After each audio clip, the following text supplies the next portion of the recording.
आप सभी का स्वागत है प्रयास आर्ट्स क्लासेस में। तो देखिए दोस्तों, कल वाले इससे पहले वाले वीडियो में हम लोग जहाँ तक पढ़े थे उससे आगे आज हम लोग बात करेंगे। तो हम लोग इससे पहले पढ़े थे 16 महाजन पदों के बारे में, पूरे पढ़ लिए थे। तो बताए थे 16 महाजन पदों में सबसे शक्तिशाली महाजन पद था मगध। मगध सबसे शक्तिशाली महाजन पद था। और आपके दूसरा लेसन में मगध साम्राज्य के बारे में विशेष रूप से पढ़ना है, यानी मगध साम्राज्य के बारे में पढ़ना है। तो आज हम लोग पढ़ने वाले हैं मगध साम्राज्य के बारे में। तो ये मत कहिएगा कि मगध साम्राज्य क्या है। जब 16 महाजन पदों का उदय हुआ था उसी में से एक महाजन पद था मगध। क्या था? मगध। तो आज हम लोग इसी के बारे में बात करेंगे। तो सब महाजन पद था और मगध साम्राज्य बना क्यों? 16 महाजन पदों में सिर्फ मगध ही साम्राज्य क्यों बना, इसके पीछे क्या कारण था और मगध के उत्कर्ष का कारण क्या था, इस सब के बारे में हम बात करेंगे। तो पहले बात करेंगे मगध के उत्कर्ष का कारण। क्या क्या कारण हो सकते हैं, बस ये लिखना नहीं, आपको समझने के लिए लिख रहे बस। मगध के उत्कर्ष का कारण, मगध के उत्कर्ष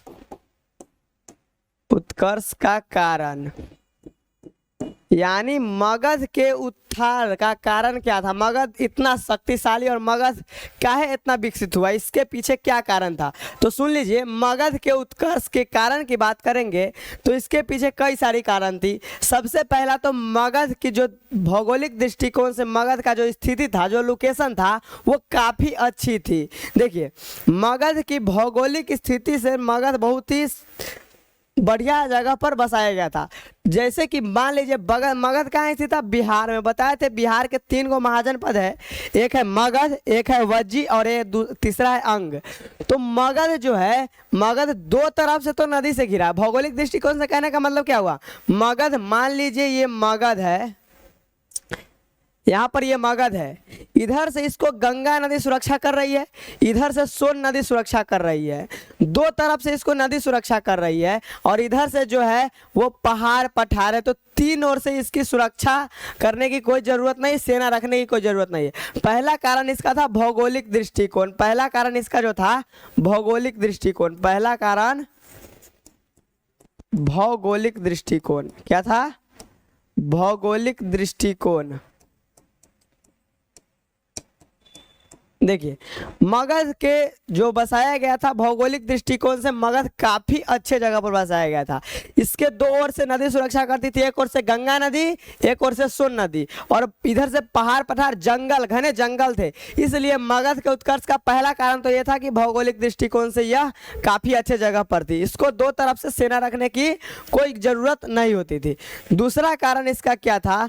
प्राकृतिक संसाधन जो है, मगध में प्राकृतिक संसाधन बहुत ही ज्यादा था, प्राकृतिक संसाधन थे। इसके अलावे चारों ओर से जंगलों से घिरा हुआ था। मगध के जो चारों ओर था वो जंगल था, तो मगध पर आक्रमण करने वाला कोई शत्रु जंगल के रास्ते से नहीं आता था। तो दूसरा कारण ये था, प्राकृतिक संसाधन से परिपूर्ण था मगध और चारों तरफ से ये जंगल से घिरा हुआ था। तीसरा कारण की हम बात करेंगे तो यहाँ पर जो भी राजवंशों ने शासन किया, जैसे हो गया मौर्य वंश हो गया, हर्यक वंश हो गया, जो कहते हैं नंद वंश हो गया, ये सब शक्तिशाली वंश था। इसके सभी शासक जो थे वो सब काफी शक्तिशाली थे, इसका कारण ये भी था। उसके बाद बात करेंगे मगध का राष्ट्रीय शासन व्यवस्था। इस सब के कारण मगध के उत्कर्ष का कारण ये सब भी था। तो पहला हो गया भौगोलिक दृष्टिकोण। दूसरा की बात करेंगे हम तो क्या होगा? प्राकृतिक संसाधन। प्राकृतिक संसाधन। तीसरा की बात करेंगे तो तीसरा कारण क्या हो जाएगा? चारों ओर से जंगल, चारों ओर से जंगल। चौथा कारण बात करेंगे तो राष्ट्रीय शासन, राष्ट्रीय शासन व्यवस्था। पांचवा कारण की बात करेंगे, ये बहुत ही इंपॉर्टेंट है। मगध जो है, ये जो मगध देख रहे हैं आप, ये मगध उत्तर भारत का सबसे बड़ा व्यापारिक केंद्र था, यानी सबसे बड़ा व्यवसायिक केंद्र था मगध। यानी आर्थिक कारण भी इसके साथ ही, आर्थिक मतलब अर्थव्यवस्था, रुपया आएगा तभी तो किसी साम्राज्य का विकास होगा। तो मगध जो है व्यापार का सबसे बड़ा केंद्र था, उत्तर भारत के लिए सबसे बड़ा था मगध व्यवसायिक केंद्र, इसीलिए इसका आर्थिक स्थिति जो है वो काफी अच्छी थी। आर्थिक स्थिति अच्छी, आर्थिक स्थिति। अब सुन लीजिए एक बारी, तब उसके बाद आगे बढ़ते हैं। अब मगध के उत्कर्ष का कारण, आपके एग्जाम में ये क्वेश्चन नहीं पूछा जाता, बस ये समझिए कि मगध उत्कर्ष का कारण क्या था, यानी मगध साम्राज्य क्यों बना। 16 महाजन पदों में 16 को महाजन पद था, उसमें से कोई भी तो साम्राज्य बन सकता था, लेकिन मगध ही साम्राज्य क्यों बना और क्यों नहीं बना, इसके पीछे कारण क्या था। तो समझिए मगध के उत्कर्ष का कारण क्या है। तो सबसे पहले उसका भौगोलिक दृष्टिकोण काफी अच्छा था। मगध जहां पर बसाया गया था मगध साम्राज्य, वहां पर उस तौर से सुरक्षा की जो न कोई कमी थी, वहां पर प्राकृतिक संसाधन की भी कोई कमी नहीं थी। उसके अलावा चारों ओर से वो जंगल से घिरा हुआ था। इसकी स्थान बहुत ही अत्यंत अच्छी थी। उसके बाद सामाजिक में बात करेंगे तो राष्ट्रीय शासन व्यवस्था इसकी काफ़ी अच्छी थी। और आर्थिक कारण सबसे मूलभूत होता है। आर्थिक कारण, जब अर्थव्यवस्था का विकास होगा तभी किसी साम्राज्य का या देश का विकास हो सकता है। तो उत्तर भारत में जो सबसे बड़ा व्यवसायिक केंद्र था, सबसे प्रमुख व्यवसायिक केंद्र था, वो था मगध। इसीलिए इस सब कारणों से मगध का उत्कर्ष हुआ। तो उम्मीद करते हैं मगध के उत्कर्ष के कारण आप लोगों को समझ में आ गई होगी।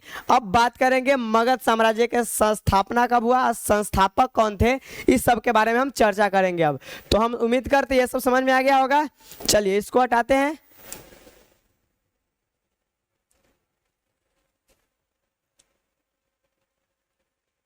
देखिए,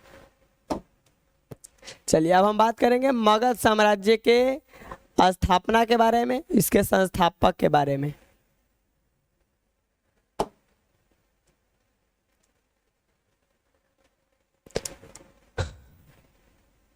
देखिए, अब बात करेंगे मगध साम्राज्य जो है इसका स्थापना कब हुआ था।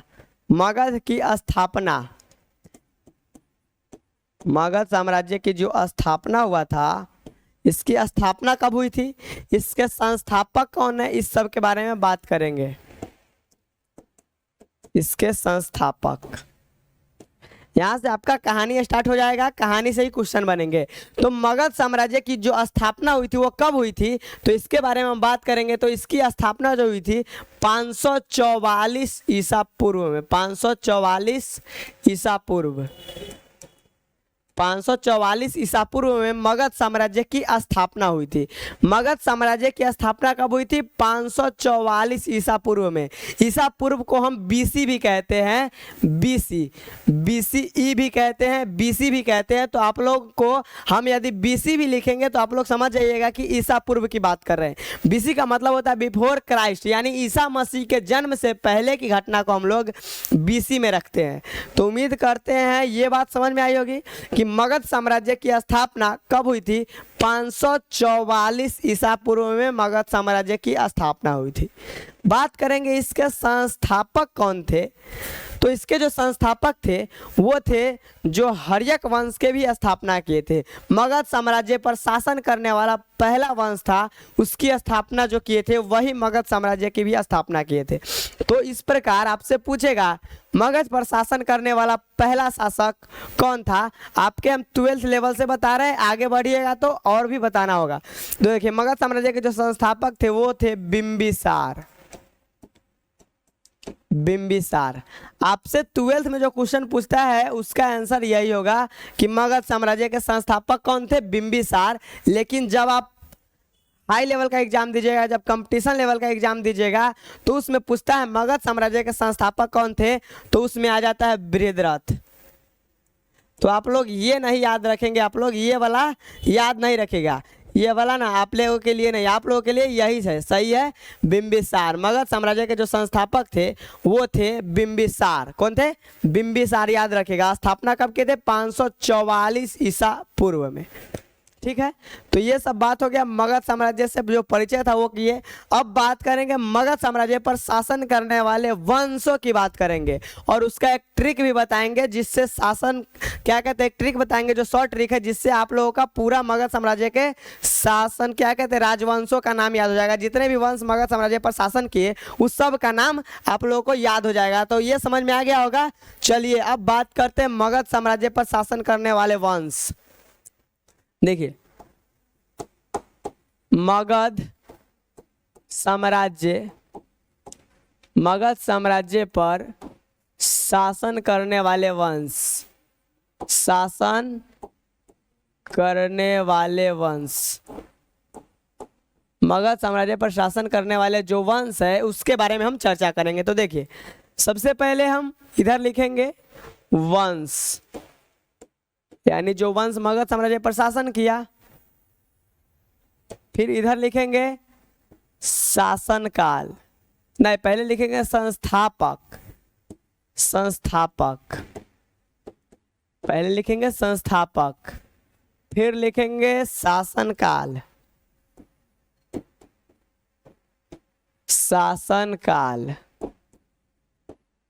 फिर लिखेंगे अंतिम शासक। इतना बात आप लोग को याद रखना है। हम पढ़ेंगे मगध साम्राज्य पर शासन करने वाले जो वंश थे उसके बारे में, और फिर उस वंश के संस्थापक कौन थे, फिर उस वंश का शासनकाल कब से कब तक है मगध साम्राज्य पर, फिर पढ़ेंगे उस वंश का अंतिम शासक कौन था। ठीक है, तो हम पहले बात करते हैं मगध साम्राज्य की जो स्थापना किए थे वो कौन के थे, बिंबिसार। और बिंबिसार किस वंश के थे, तो वो हर्यक वंश के थे। तो सबसे पहला वंश है हर्यक वंश। कौन है, हर्यक वंश। पहला वंश है हर्यक वंश। इसको हम लोग हर्यंक वंश भी कहते हैं या हर्यक वंश कहते हैं। तो हर्यक वंश मगध साम्राज्य पर शासन करने वाला पहला वंश है। मगध साम्राज्य पर शासन करने वाला पहला वंश कौन है, हर्यक वंश। आपके किताब में यहीं से शुरू होता है हर्यक वंश से। ठीक है, बहुत सारे किताब में हर्यक वंश से शुरू होता है, लेकिन एनसीईआरटी में थोड़ा इससे एक पहले स्टेप दिया जाता है। लेकिन आप 12th में है तो आपसे 12th में हर्यक वंश से पूछेगा।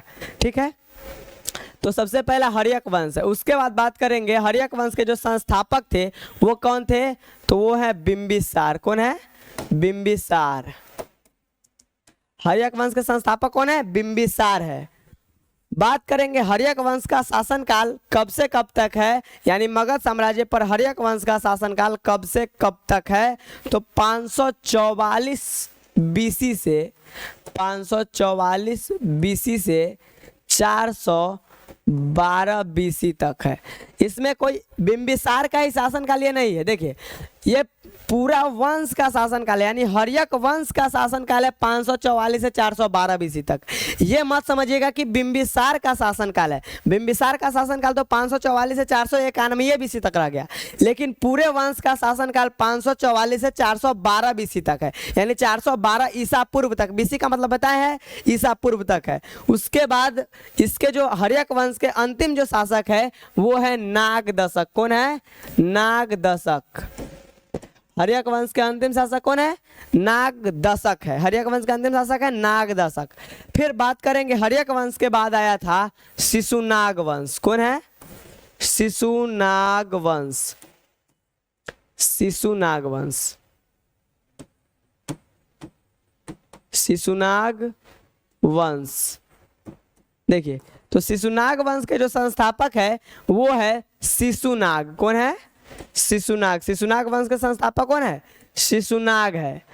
बात करेंगे इसका जो शासनकाल है वो कब से कब तक है, जो यानी शिशुनाग वंश का शासनकाल कब से कब तक है, तो वो है 412 बीसी से 344 बीसी। 412 बीसी से 544 बीसी तक शासनकाल है शिशुनाग वंश का। हर्यक वंश का शासनकाल है 544 से 412, ठीक है। शिशुनाग वंश का 412 से 344 बीसी। ईसा पूर्व में ना समय की गणना उल्टा होती है, पीछे की तरफ चलती है। देख रहे 544 पहले आ गया, 412 बाद में आया, फिर यहाँ पर 412 पहले आ गया, 344 बाद में आया। तो याद रखेगा ईसा पूर्व में समय की गणना उल्टा होती है। फिर बात करेंगे शिशुनाग वंश के अंतिम शासक कौन थे, तो इसके अंतिम शासक थे नंदीवर्धन। कौन थे? नंदीवर्धन। याद रखेगा दो गो वंश हुआ, हर्यक वंश, शिशुनाग वंश। हर्यक वंश के संस्थापक बिंबिसार। हर्यक वंश का शासनकाल 544 से 491 बीसी। हर्यक वंश के अंतिम शासक नागदशक है, ठीक है। शिशुनाग वंश के संस्थापक शिशुनाग। शिशुनाग वंश का शासनकाल 412 से 344 बीसी। फिर शिशुनाग वंश के अंतिम शासक नंदीवर्धन। अब आएगा नंद वंश। कौन आएगा? नंद वंश। देखिए तीसरा है नंद वंश। नंद वंश, नंद वंश।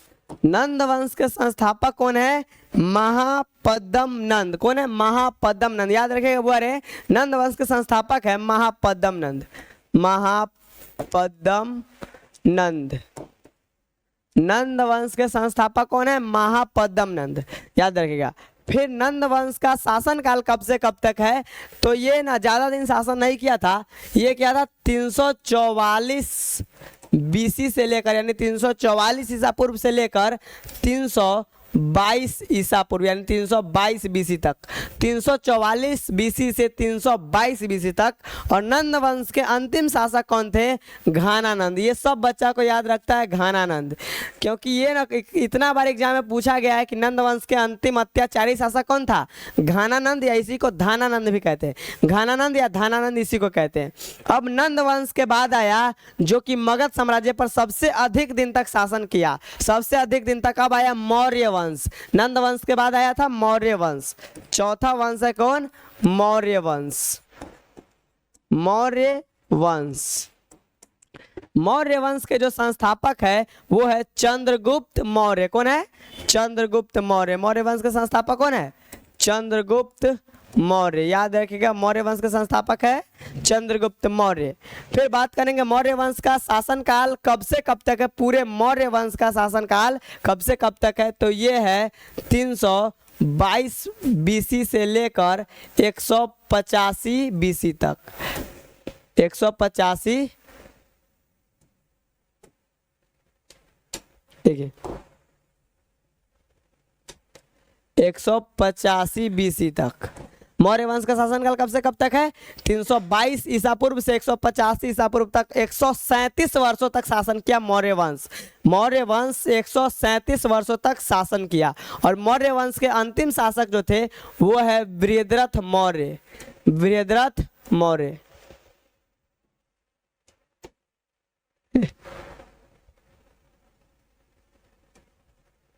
बृहद्रथ मौर्य।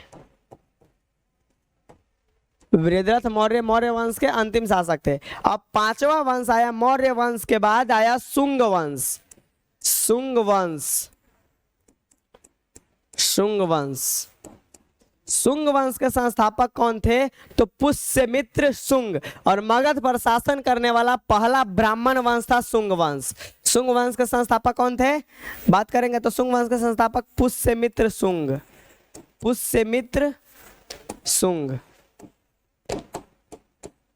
बात करेंगे शुंग वंश का शासनकाल कब से कब तक है, तो ये है 185 बीसी से 185 बीसी से 73 बीसी तक। 185 बीसी से 73 बीसी तक शासनकाल है किसका? शुंग वंश का।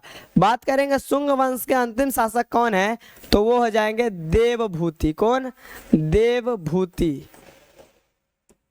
फिर आएगा शुंग वंश के बाद आएगा कण्व वंश।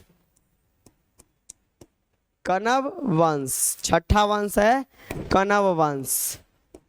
कण्व वंश के जो संस्थापक थे वासुदेव कण्व। कौन? वासुदेव कण्व। फिर कण्व वंश का शासनकाल कब से कब तक है, तो 73 बीसी से लेकर 60 बीसी तक, यानी सब इससे पूर्व में है। कण्व वंश के अंतिम शासक जो थे वो है सुशर्मा। कौन है? सुशर्मा। सुशर्मा। कण्व वंश के अंतिम शासक कौन है? सुशर्मा। फिर आया लास्ट में आया सातवाहन वंश, सबसे अंतिम वंश सातवाहन वंश, सातवां वंश। अब आएगा सातवाहन वंश, सातवाहन, सातवाहन वंश। सातवाहन वंश के संस्थापक कौन है? तो इसके जो संस्थापक है वो है सिमुक। सातवाहन वंश के संस्थापक कौन है? सिमुक। सातवाहन वंश का शासनकाल कब से कब तक है? तो सातवाहन वंश शुरू हुआ था 60 बीसी में और अभी तक पता नहीं चला है कि यह कब तक शासन किया। इसका कोई फिक्स डेट नहीं है कि यह कब तक शासन किया, लेकिन शुरू हुआ था 60 बीसी में शासन इसका। फिर बात करेंगे सातवाहन वंश के अंतिम शासक कौन है? तो यज्ञश्री सातकर्णी। यज्ञश्री सातकर्णी। यज्ञश्री सातकर्णी। सातवाहन वंश के अंतिम शासक कौन है? यज्ञश्री सातकर्णी। ये है मगध साम्राज्य पर शासन करने वाले वंश, उस वंश के संस्थापक, वंश का शासनकाल और उस वंश के अंतिम शासक, याद रखेगा। तो अब बात करते के बाद रिपीट करते चलिए, यहाँ से क्वेश्चन क्या क्या बनेगा आपके एग्जाम में, सो देख लीजिए। सबसे पहले पूछेगा मगध साम्राज्य पर शासन करने वाला पहला वंश कौन है? तो हर्यक वंश है। मगध साम्राज्य पर शासन करने वाला पहला वंश कौन है? हर्यक वंश। हर्यक वंश के संस्थापक कौन थे? बिंबिसार। कौन है? बिंबिसार हर्यक वंश के संस्थापक है। ठीक है, फिर बात करेंगे, देखिए मगध साम्राज्य के संस्थापक बिंबिसार है। आपसे हर्यक वंश के भी संस्थापक पूछेगा तो बिंबिसार ही कहिएगा, चाहे मगध साम्राज्य के भी संस्थापक पूछेगा तो भी बिंबिसार ही कहिएगा।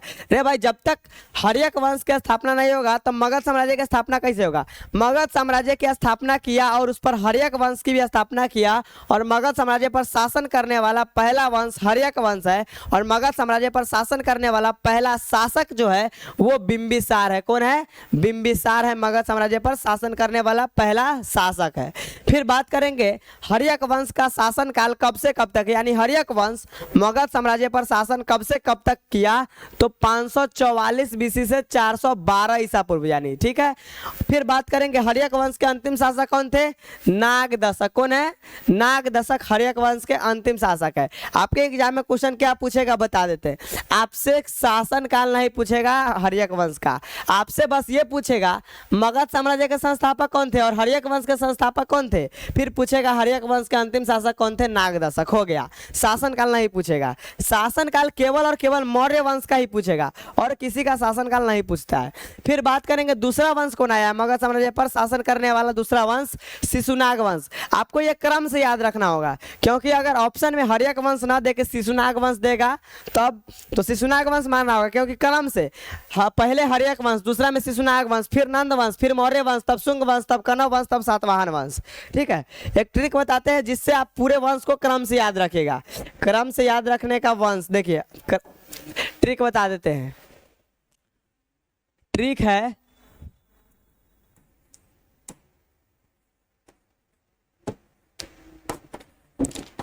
हसीन, देखिए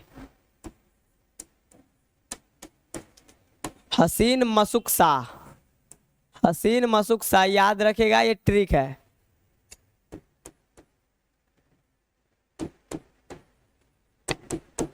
देखिए इस ट्रिक पर आप याद रखते हैं हसीन मसुक शाह, हसीन मसुक शाह। देखिए ह से हर्यक वंश,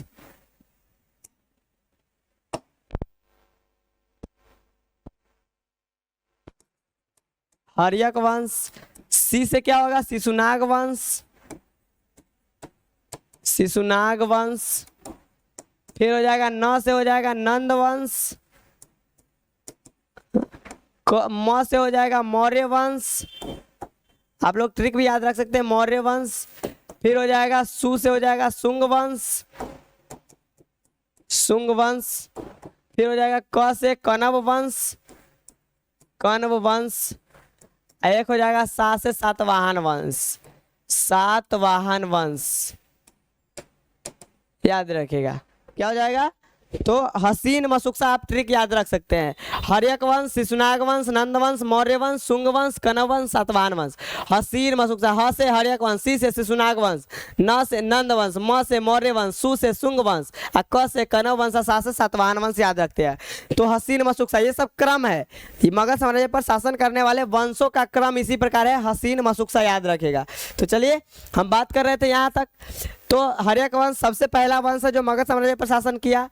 फिर बात करेंगे दूसरा वंश कौन है, शिशुनाग वंश। शिशुनाग वंश के संस्थापक कौन है, शिशुनाग। बताएंगे इसमें ना जितने भी वंश है सबका स्थापना सबके विश्वास पात्र नहीं, उसके अंतिम शासक की हत्या कर करके किया। मगध साम्राज्य पर जो भी वंश है सब अपने ही थे, लेकिन अपने ही धोखा दे देकर अपना अपना वंश की स्थापना किया। शासक का जो सबसे सेनापति होता था, जो प्रमुख मंत्री होता था, वही शासक की हत्या कर देता था और नया वंश की स्थापना कर देता था। सब वंश में वही कहानी है। देखिए तो दूसरा वंश है शिशुनाग वंश। शिशुनाग वंश के संस्थापक कौन है, शिशुनाग। शिशुनाग वंश का शासनकाल 412 बीसी से 344 बीसी। शिशुनाग वंश के अंतिम शासक नंदीवर्धन है। कौन है, नंदीवर्धन। फिर आया नंद वंश। नंद वंश का जो संस्थापक है वो है कौन, महापद्म नंद। नंद वंश के संस्थापक कौन है, महापद्म नंद, याद रखेगा। नंद वंश का शासनकाल 344 बीसी से कब तक है, 344 से 322 बीसी, यानी 22 साल तक शासन किया। फिर नंद वंश के अंतिम शासक कौन है, घानानंद। ये आपसे पूछा जाता है कि नंद वंश के अंतिम शासक कौन है, घानानंद है। फिर आया मौर्य वंश। मौर्य वंश वाला पूरा चीज याद रखेगा, मौर्य वंश का हर एक चीज याद रखेगा, क्योंकि मौर्य वंश सबसे इंपॉर्टेंट है, सबसे ज्यादा दिन शासन किया था। मौर्य वंश के संस्थापक कौन है, चंद्रगुप्त मौर्य। मौर्य वंश का शासनकाल कब से कब तक है, 322 बीसी से 185 बीसी, यानी 322 ईसा पूर्व से 185 ईसा पूर्व तक मौर्य वंश का शासनकाल है। फिर बात करेंगे मौर्य वंश के अंतिम शासक कौन है, बृहद्रथ मौर्य। कौन है, बृहद्रथ मौर्य मौर्य वंश के अंतिम शासक है। फिर मौर्य वंश के बाद आया शुंग वंश। शुंग वंश के संस्थापक कौन है, पुष्यमित्र शुंग। पुष्यमित्र शुंग। शुंग वंश का शासनकाल 185 से 73 बीसी है। फिर शुंग वंश का शासक देवभूति है। कौन है, देवभूति। फिर आया कनव वंश। कनव वंश का संस्थापक कौन है, वासुदेव कण्व। कौन है, वासुदेव कण्व। इसका शासनकाल 73 बीसी से 60 बीसी तक है, वासुदेव कण्व है। उसके बाद कनव वंश के जो अंतिम शासक है वो है सुशर्मा, याद रखिएगा। फिर आया सातवाहन वंश, सबसे अंतिम वंश आया। सातवाहन वंश के संस्थापक है सिमुक। इसका शासनकाल प्रारंभ हुआ था 60 बीसी में, लेकिन इसका शासनकाल खत्म कब हुआ ये अभी तक पता नहीं चला है, तो याद रखेगा। और इसके अंतिम शासक है यज्ञश्री सातकर्णी। कौन है, यज्ञश्री सातकर्णी। तो हम लोग ये मगध साम्राज्य पर शासन करने वाले सभी वंश का क्रम जाने। अब यहां से ऑब्जेक्टिव क्वेश्चन जो बनेगा उसके बारे में बात करते हैं। चलिए ये ट्रिक आप लोग को याद रहेगा। मगध साम्राज्य पर शासन करने वाले वंशों का क्रम, हसीन मशुक्सा। ह से हर्यक वंश, सी से शिशुनाग वंश, न से नंद वंश, म से मौर्य वंश, सु से शुंग वंश, क से कनव वंश, सा से सातवाहन वंश। हसीन मशुक्सा याद रखेगा। चलिए अब हम बात करेंगे जो कुछ ऑब्जेक्टिव क्वेश्चन जो आपसे पूछे जाएंगे प्रमुख रूप से उसके बारे में याद करेंगे। तो सबसे पहले बात करेंगे हम लोग मगध पर शासन करने वाला पहला वंश। मगध पर शासन करने वाला पहला वंश, शासन करने वाला पहला वंश। मगध पर शासन करने वाला पहला वंश कौन है, तो याद रखिएगा आप लोग, हर्यक वंश। कौन है, हर्यक वंश। मगध पर शासन करने वाला पहला वंश है हर्यक वंश। फिर बात करेंगे मगध पर सबसे अधिक दिन तक शासन करने वाला वंश। मगध पर सबसे अधिक दिन तक, सबसे अधिक दिन तक शासन करने वाला वंश, शासन करने वाला वंश, शासन करने वाला वंश। तो सबसे अधिक दिन तक शासन करने वाला जो वंश है वो है मौर्य वंश। कौन है, मौर्य वंश। और मौर्य वंश कितना दिन तक शासन किया, तो 137 वर्ष, 137 वर्षों तक शासन किया था मौर्य वंश मगध पर। तो ये दो क्वेश्चन आप लोग याद रखेगा। मगध पर शासन करने वाला पहला वंश कौन है, तो हर्यक वंश। मगध पर क्या लिखा है यहाँ पर, देखिए, और क्या है, मगध पर सबसे अधिक दिन तक शासन करने वाला वंश कौन है, तो मौर्य वंश, याद रखेगा, ये दो क्वेश्चन याद रखेगा। अब हम लोग बात करेंगे प्रॉपर हर्यक वंश के बारे में। हर्यक वंश के जो भी शासक है उस सब के बारे में बात करेंगे। और हर्यक वंश से पहले हम हर्यक वंश पढ़ेंगे, फिर पढ़ेंगे शिशुनाग वंश, फिर पढ़ेंगे नंद वंश, और सबसे ज़्यादा टाइम जो लगेगा हमें पढ़ने में, मौर्य वंश पढ़ने में सबसे ज़्यादा टाइम लगेगा, क्योंकि सबसे ज़्यादा दिन शासन किया है मौर्य वंश। और मौर्य वंश इतना प्रमुख है कि यहाँ से सबसे ज़्यादा क्वेश्चन मौर्य वंश से पूछा जाता है, तो मौर्य वंश पढ़ने में थोड़ा टाइम लगेगा। हर्यक वंश पहले हम लोग आज स्टार्ट करते हैं। चलिए बात करेंगे हम लोग अब हर्यक वंश के बारे में। सबसे पहले पढ़ेंगे हर्यक वंश। हर्यक वंश के बारे में पढ़ेंगे। इसका हर्यक वंश का शासनकाल कब से कब तक है, तो याद रखिएगा, यानी हर्यक वंश का जो शासनकाल है 544 बीसी से लेकर 412 बीसी तक, 412 बीसी तक हर्यक वंश का शासनकाल है, याद रखिएगा आप। चलिए अब देखते हैं, अब बात करेंगे हर्यक वंश के संस्थापक कौन है। हर्यक वंश के संस्थापक, इसके जो संस्थापक है वो कौन है। हर्यक वंश के जो संस्थापक है वो है बिंबिसार। कौन है, बिंबिसार। हर्यक वंश के संस्थापक कौन है, बिंबिसार है, याद रखेगा। और बिंबिसार का शासनकाल कब से कब तक है, तो 544 बीसी से लेकर 491 बीसी तक। देख रहे हैं, 544 बीसी से 491 बीसी तक बिंबिसार का शासनकाल है। अब हम लोग पढ़ेंगे बिंबिसार के बारे में। बिंबिसार मगध साम्राज्य पर शासन करने वाला पहला शासक था और पहला वंश का शासक था। अब बिंबिसार के बारे में थोड़ा सा परिचय करेंगे। बिंबिसार कौन था, क्या काम किया, क्या अच्छा काम किया, क्या खराब किया, इस सब के बारे में अब हम चर्चा करेंगे। तो सबसे पहले तो आपसे ऑब्जेक्टिव में ये पूछेगा कि हर्यक वंश के संस्थापक कौन थे, बिंबिसार। बिंबिसार के जो शासनकाल है वो कब से कब तक है, तो 544 ईसा पूर्व से 491 ईसा पूर्व तक है। चलिए अब चलते थोड़ा कहानी पर, बिंबिसार की कहानी पर। बिंबिसार काफी शक्तिशाली शासक था, काफी शक्तिशाली राजा था। इससे पहले बिंबिसार ने एक बृहद्रथ वंश के शासक था जरासंध, उसको हरा दिया था। जरासंध कहते हैं बृहद्रथ वंश के अंतिम जो शासक थे उसको हराकर बिंबिसार ने स्थापना किया था हर्यक वंश के। बृहद्रथ वंश के अंतिम शासक को हराकर हर्यक वंश की स्थापना बिंबिसार ने किया था। अब बिंबिसार शक्तिशाली था और बिंबिसार सबसे पहले जो जीता ये मगध का शासक बना। और मगध के अगल बगल में जो था, बताए थे बिहार में 3 गो महाजनपद था, एक था मगध, एक था वज्जी, एक था अंग। मगध, वज्जी, अंग, जिसमें से वज्जी थोड़ा शक्तिशाली था। मगध से भी शक्तिशाली कौन था, वज्जी। देखिए कहानी थोड़ा सुनिए।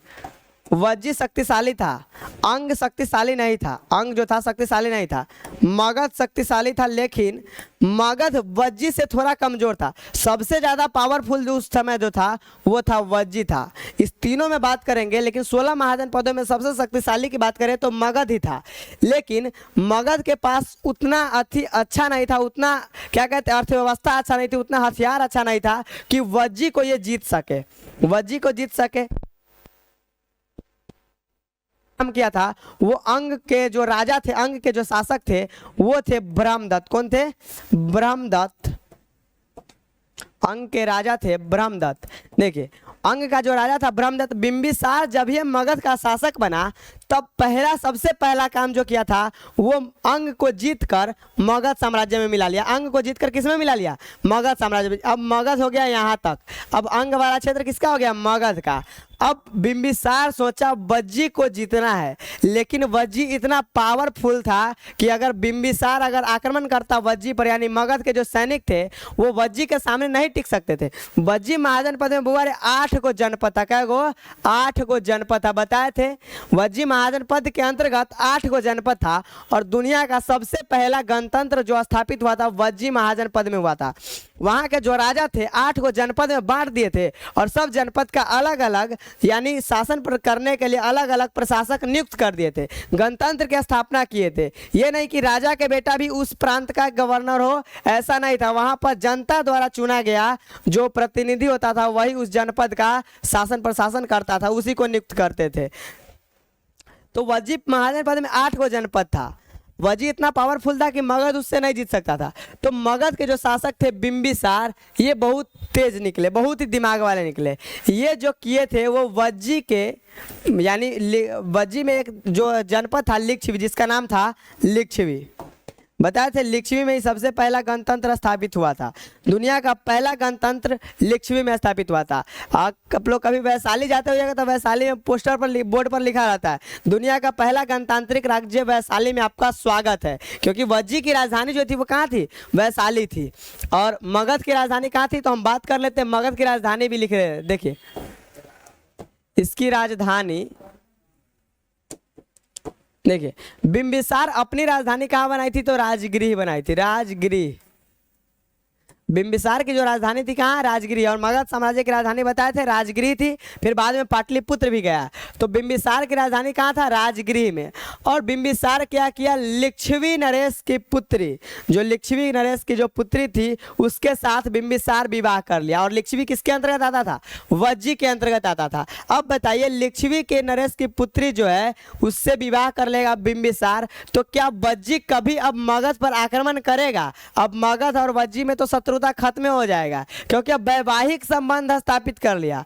बिंबिसार सोचा यदि हम इस पर आक्रमण करेंगे तो आक्रमण से हम नहीं जीत सकते, युद्ध में नहीं जीत सकते, इसलिए हम ऐसा वैवाहिक संबंध स्थापित करके हम इससे शत्रुता ना मोल लेंगे और दोस्ती में इसको बदल देंगे। बिंबिसार यही सोचा था। और बिंबिसार वज्जी के लिच्छवी था, लिच्छवी नरेश की पुत्री से विवाह कर लिया और वैवाहिक संबंध स्थापित कर लिया। तो आपसे यहाँ से डायरेक्ट क्वेश्चन बनता है कि मगध का वह कौन शासक था जिन्होंने अपने साम्राज्य के विस्तार के लिए वैवाहिक संबंध स्थापित किया था? तो बिंबिसार हो जाएगा। देख रहे हैं, अपना साम्राज्य बढ़ाने के लिए वैवाहिक संबंध स्थापित करता था। यही नहीं कि यही से ही फिर इसके बाद एक कौशल है, बताए थे कौशल भी महाजन पद है, उसकी पुत्री कौशल नरेश प्रसेनजीत है, उसकी बहन से भी ये विवाह कर लिया था। जहां जहां ये नहीं जीतने वाला था उस राज्य की लड़की से विवाह करता था और वहां का साम्राज्य विस्तार करता था। तो ये कहानी पहले समझ में आया होगा, उम्मीद करते हैं। फिर अब इसको हम जो बात बोले उसको लिखेंगे, ठीक है? चलिए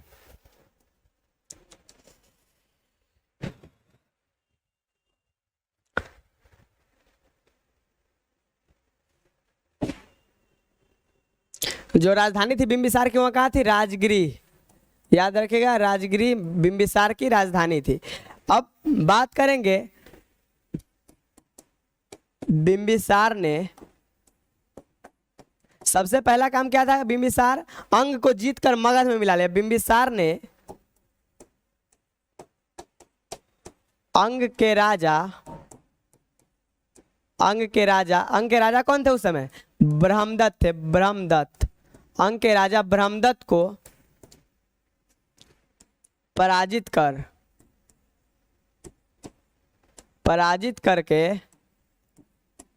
करके अंग को मगध में मिला लिया, अंग को मगध साम्राज्य में मिला लिया, मगध साम्राज्य में मिला लिया, मगध साम्राज्य में मिला लिया।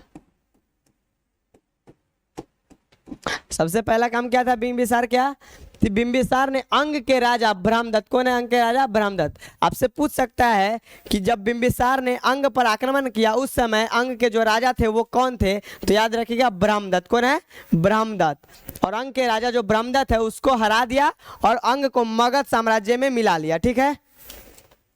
इस सब बात को आप लोग याद रखेंगे। फिर बात करेंगे बिंबिसार की जो पत्नी है उसके बारे में थोड़ा बात कर लेते हैं। बिंबिसार की पत्नी कौन कौन है, यानी जीवन संगी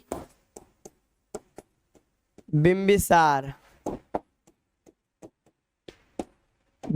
की पत्नियां, पत्नियां लिखे यानी इसकी पत्नी एक से अधिक होगी। जो बिंबिसार की पत्नी है वो बहुत सारी पत्नी है। पहला तो हो जाएगा महाकौशला देवी, महाकौशला देवी, ये भी बिंबिसार की पत्नी थी। दूसरा हो जाएगा खेमा या क्षेमा, खेमा या इसका नाम है क्षेमा।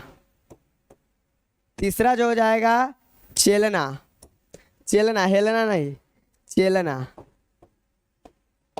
चेलना। देखिए ये तीन गो पत्नी थी प्रमुख रूप से, एक थी महाकौशला देवी, एक थी खेमा, एक थी चेलना।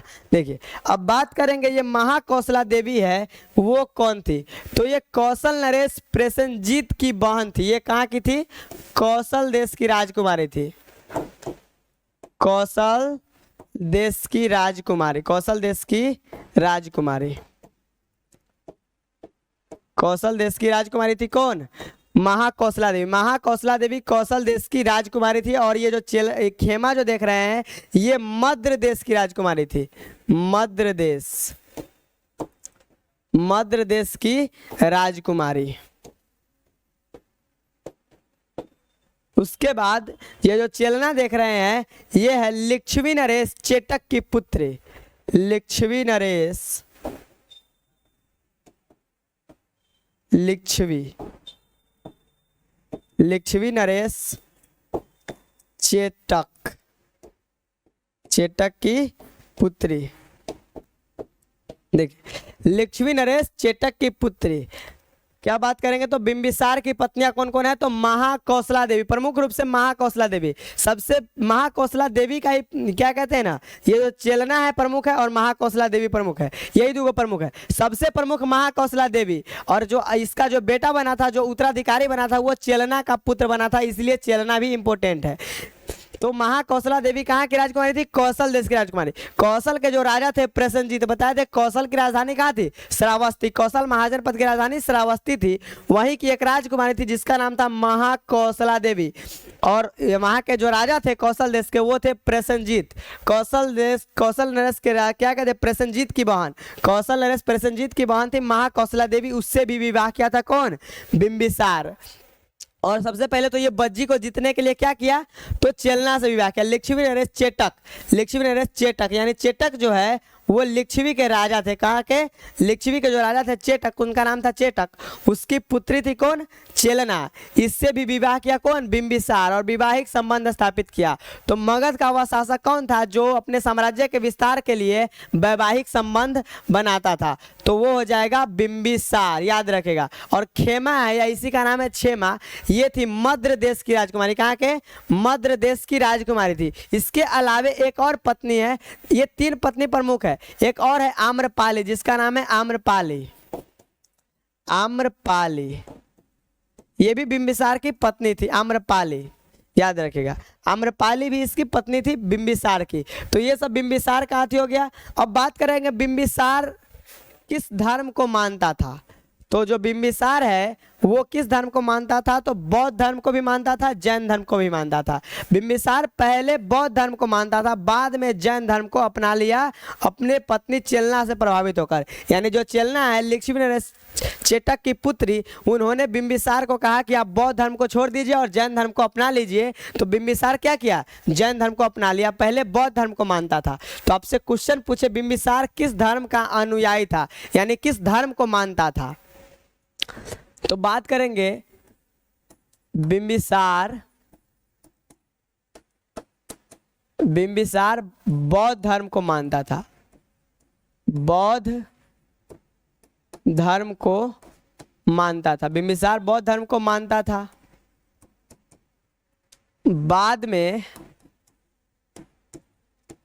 जैन धर्म को मानने लगा, बाद में जैन धर्म अपना लिया, जैन धर्म अपना लिया। तो देखिए बिंबिसार जो है वो बौद्ध धर्म को मानता था और बाद में क्या किया, जैन धर्म को अपना लिया। जब विवाह हो गया इसका तो क्या किया, जैन धर्म को अपना लिया, अपने पत्नी से प्रभावित होकर, अपने पत्नी चेलना से प्रभावित होकर अपने पत्नी का बात मान लिया और इन्होंने जैन धर्म को अपना लिया। कौन, बिंबिसार। और बिंबिसार के दरबार में एक वैद्य रहते थे, एक वैद्य जिसका नाम है जीवक। कौन है, जीवक। तो आपसे कभी कभी क्वेश्चन पूछता है कि जीवक नामक वैद्य किसके दरबार में रहता था, तो बिंबिसार के दरबार में। बिंबिसार जो है इसी के दरबार में था जीवक। जीवक जो है ये वैद है, जीवक वैद। देखिए ये जीवक वैद किसके दरबार में रहता था? बिंबिसार के दरबार में। तो आपसे क्वेश्चन पूछेगा जीवक वैद किसके दरबार में रहता था? बिंबिसार के दरबार में। चाहे पूछेगा जीवक वैद किस वंश में रहता था, तो हर्यक वंश में रहता था। और इस जीवक वैद को बिंबिसार ने, जब गौतम बुद्ध बीमार पड़े थे, गौतम बुद्ध जब बीमार पड़े थे ना, तो जीवक वैद को भेजा गया था गौतम बुद्ध की सेवा करने के लिए, गौतम बुद्ध की सेवा करने के लिए, गौतम बुद्ध की सेवा करने के लिए, सेवा करने के लिए। आप लोग को ये कहानी समझ में आ रही है ना? जो कहानी बता रहे याद, सब याद रखेगा, यहीं से क्वेश्चन बनेगा। तो जीवक वैद किसके दरबार में रहता था? बिंबिसार के दरबार में। एक समय की बात है जब गौतम बुद्ध बीमार पड़े थे, तो गौतम बुद्ध बीमार पड़े तो उस समय जो राजा थे वहाँ के बिंबिसार मगध के, तो उन्होंने सोचा, गौतम बुद्ध बौद्ध धर्म के संस्थापक थे और बिंबिसार पहले किस धर्म को मानता था? बौद्ध धर्म को मानता था, बाद में जैन धर्म को अपनाया था ना। तो जीवक नामक वैद्य को, वैद्य का काम क्या होता है? किसी का उपचार करना होता है ना। मान लीजिए आपका तबियत अस्वस्थ हो गया, तो अभी आप डॉक्टर के पास जाते हैं, तो उसी प्रकार जो वैद्य होते हैं वो डॉक्टर के समान होते हैं, लेकिन अभी की तरह एंटीबायोटिक दवाई का प्रयोग ये लोग नहीं करते थे। ये लोग जड़ी बूटी का दवाई का प्रयोग करके किसी व्यक्ति को ठीक करते थे। तो जब गौतम बुद्ध बीमार पड़े थे, तो जीवक वैद्य को भेजा था गौतम बुद्ध की सेवा करने के लिए। कौन भेजा था? बिंबिसार। तो यहाँ से क्वेश्चन बनेगा, बिंबिसार किस धर्म को मानता था? बौद्ध धर्म को मानता था। बाद में यानी अपनी पत्नी किससे प्रभावित होकर? चेलना से प्रभावित होकर। पत्नी का नाम है चेलना। पत्नी तो कई गो है, लेकिन चेलना से ज्यादा प्रभावित हुआ था। चेलना, देखिए चेलना और हेलना में फर्क है। चेलना बिंबिसार की पत्नी थी, और जब ये हेलना कहिएगा तो हेलना चंद्रगुप्त मौर्य की पत्नी हो जाती है। तो चेलना से प्रभावित होकर बाद में ये क्या किया?